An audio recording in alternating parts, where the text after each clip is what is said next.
Hi, my name is John Chandler, and I'm the designer of Codex Martialis, Codex Integrum, and Stara Skola. Today I'm going to do a short video to show you how to make a character in the lovely Stara Skola. So here on my dining room table I've got everything that I need to make a character, plus quite a bit more that I don't need. The most important thing is Stara Skola, which I've got from print on demand on drive-thru, and the expansion Streets of the Fencing Master, which I'm going to make a little use of. Almost all the character all the character generation rules are in Stara Skola. There's a little extra in Streets, which we'll see in a bit. I've also got some dice, mostly just the 6-sided dice is all I need. I got a piece of scrap paper and a character sheet I printed out from the back of Stara Skola, sharp pencil, some water to drink in case I get thirsty, and then I have a bunch of unnecessary stuff. I've got a couple of sharps over here in case I get attacked by zombies or Targaryens or Klingons or something, and of course there's some oil and a rag and a scrapey thing because I live in basically a sauna, and every time you pick out a carbon steel blade you have to put oil on it and take rust off of it. Over here I've got my old fencing mask and a couple of HEMA fencing gloves and a little buckler and stuff. The gloves and the mask are why I can still think and talk and also move my fingers. Here's my little ceremonial Persian Devi mace in case I get attacked by Jinn and I need to cast a spell or something. And then over here I've got my fencing swords that saw me through quite a few tournaments, and this is in case one of my HEMA friends comes by or one of my students or something and we get in a HEMA match. Which is not really going to happen, but they look cool, and it makes me feel good to have them here. So, to make the character, I'm just going to do the process that most of you should be familiar with if you've ever played a D20 or OSR game, which is I'm going to roll some 6-sided dice, and then I am going to write down the numbers. I'm going to use, everybody has their preferences, I'm just going to roll 4 and take the highest 3, and so let's get going. So, okay, that's not bad. That's quite good.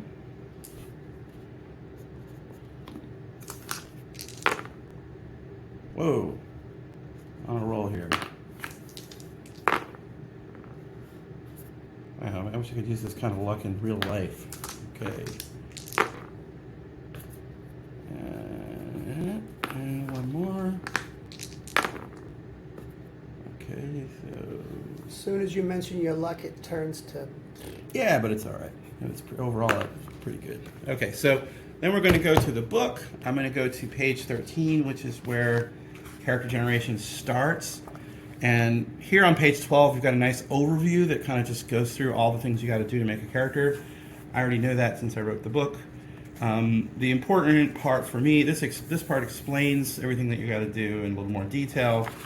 But the important part for me is going to be here, where I have classes and then I got my skills.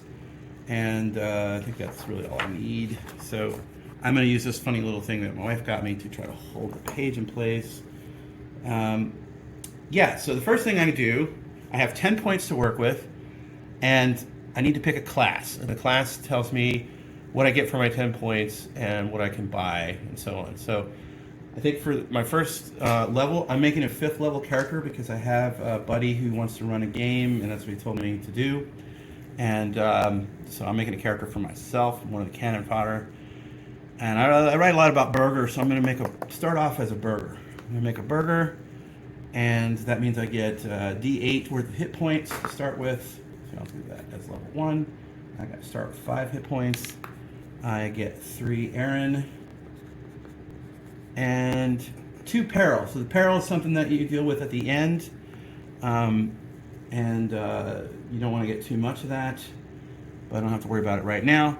I get 1 free skill, and I can also buy skills. So one of the things for a burger is that you get a lot of skills, and the cost is pretty cheap. So it costs 2 points. I have 10 to play with. So I'm going to get 2 skills, and I'm going to go ahead and write those down on my character sheet. So I'm going to get social, and I'll put 1 there, and artisan metals. When you get artisan skill, you got to pick which type. So this guy's going to be some kind of a metal worker, and that uses up 4 of my points, And I'm going to spend the other 6 points on wealth, which is, burgers do pretty well on that. So that's 2 points each. So that adds up to 10 altogether. So I got 7, 4, that's 11. So 18 shillings, which is not a lot yet. So I'm going to keep getting money. So that's it for level 1. I also get 1 free skill, which can be any skill I want. A lot of times it's good to get one that's probably not going to be in your class. And I'll pick up alchemy. I like alchemy. Why not? So I'll put that down here. That's good for a metal worker. Okay, so next level, level 2. So here's level 2. I am going to, let's see, hit points. So D8. So I'm rolling that. 5 more hit points. Your hit points max out at 2 or 3 times your constitution, depending on what kind of class you have, but I'm not going to worry about that right now. You get another 3 Aaron, another 2 Peril. So this time I'm going to buy 1 MP. I'll put that over here. That MP is basically your fighting ability. That leaves me with 5 points. So I'm going to buy skills again. I'm going to just double down on 2 skills that I already have. So there's social and artisan metals. And that leaves me with 1 extra point. You can use these points to buy off peril. So I'm going to take off 1 of my peril with that. And that's it for level 2. Now I'm doing level 3. So I'm going to roll for my hit points again. That's the D8. Oh, nice. I got an 8.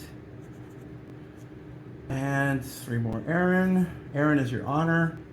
2 more peril. And, okay, what am I going to do this time? I'm going to repeat what I did on first level. I'm going to get 2 skill ranks and 3 wealth rolls. So my 2 skills are going to be, I'm going to do artisan metals twice. So now this guy is going to be a somewhat skilled metal worker, and I'll get 3 die rolls on the money, because you need money for armor and weapons and all that kind of stuff. So it's 7 plus 5. Okay. Alright, so 4th level. Alright, now this guy really needs to get better at fighting. So I am going to pick, I'm switching classes. I'm going to pick a level of soldier. And I'll put, by the way, I'll put which kind of class I was down here, just to remember. So this one's going to be a soldier. And I might be going over my hit points, but I'll roll it anyway. So, oh, just 2 more this time, so that's good.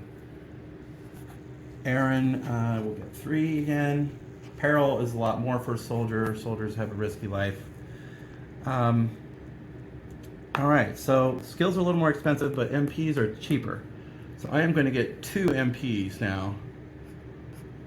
This puts me into the threshold of being a pretty good, decent fighter. You want at least 3. So that costs 8. That leaves me 2 points. So I'll take another wealth roll for my last 2 points. And it gives me 2 shillings. So final level, I'm supposed to make a 5th level character. And I think I'm going to do soldier again. That way I can get a little bit more on the MPs, and maybe I'm going to get 1 fighting trait. So, all right, 2 more hit points. Pick up 3 more Aaron, 4 more peril, and I'm going to spend 2 on MP, 1 of which is going to go to a fighting trait. So this is a rule from Streets of the Fencing Master. The same cost for an MP. You can buy a fighting trait, which is similar to what we call a martial feat in Codex. And we'll see that in just a second. And 1 for money. So let's roll the money again. And once again, I only get 2. Okay, so it's time to add all this up. So I'm going to get plus a trait. So I've got a total of MPs of 4. Put this on the character sheet. Martial pool of 4. Decide now where to put my stats. So I'll do 14 strength, 15 intelligence, 11 wisdom. That's my guy's dump stat. 18 dexterity. Dexterity is always good to have a lot of. Oh gosh, we got a 17. All right, 10 on Constitution and 17 on Charisma. Because this guy's going to be a bluffer. And let's see. So then all my Aaron. 1, 2, 3, 4, 5. 15 Aaron. Hit points. Let's see. 10, 20, 27.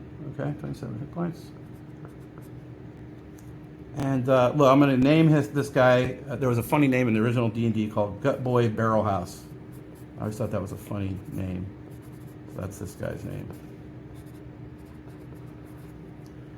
And okay, and then the money. This is going to be a little bit of a problem, I think.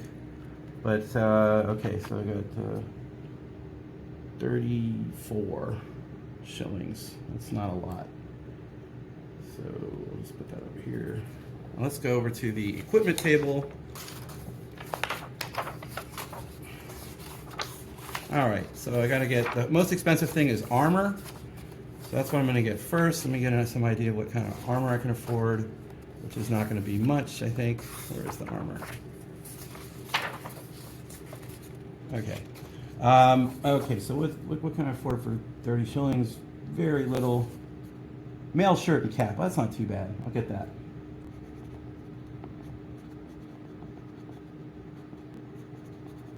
That's pretty good. Okay, so that leaves me with 24 shillings.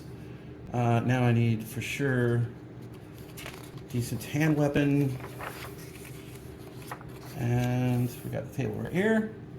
Let's see, what can I get? Can I get a sword? That's too much. I can get a short sword. Or how about a degen? Or a messer. How much is a messer? You see messer? Here we go. Messer. Perfect. Messer for 10.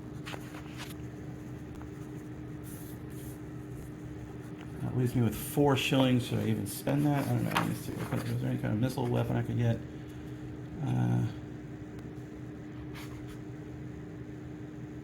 Okay, I can get a javelin. That only costs 5 pence. Get 2 javelin.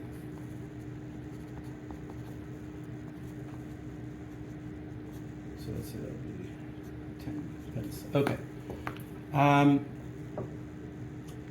Yeah. So now I just got to copy down the stats for those things. So let me write that down. So I got a javelin. Range for a javelin is 2150. Damage is D8. No reload issues or anything like that. Melee weapon is my messer, so medium size. Medium size. Damage is D8. Traits are fighting quick.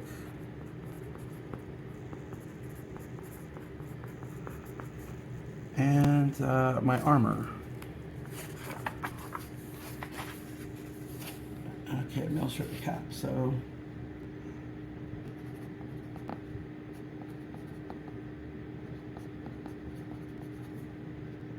coverage is medium.